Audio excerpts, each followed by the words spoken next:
Hi, it's Gemma, and this is my video diary on my preliminary task.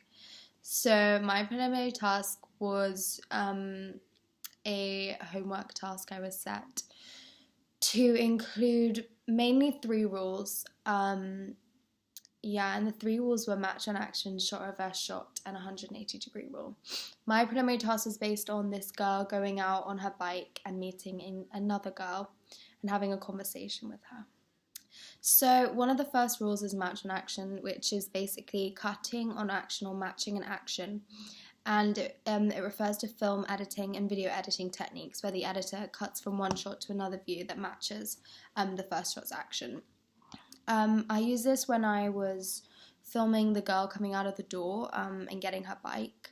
So I used a shot of her walking through one bit and then coming up through another from a different angle.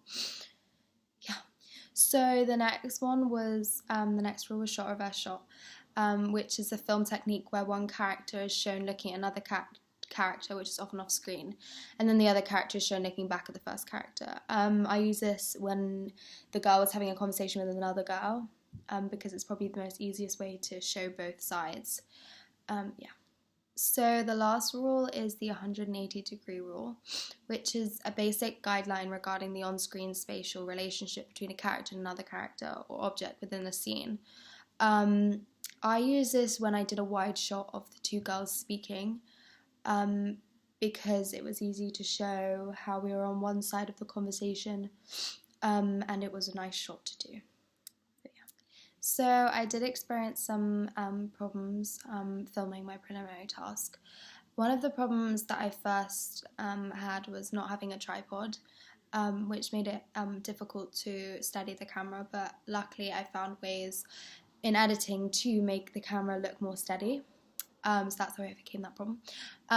But another one was when I put the film back onto my computer, it turned out the camera was very bad quality. Unfortunately, I couldn't really change that.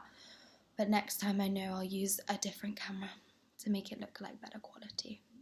So throughout my preliminary task, the aim was ultimately continuity, and that is the maintenance of a continuous action and consistent detail to make the audience believe what they are seeing. So, for example, match on action, the 180-degree are all examples of continuity, and I made sure throughout that, for example, her costume was the same, the shots were on the same location and stuff like that to make sure continuity was the king. Good. So yeah, that's my vlog for my preliminary task.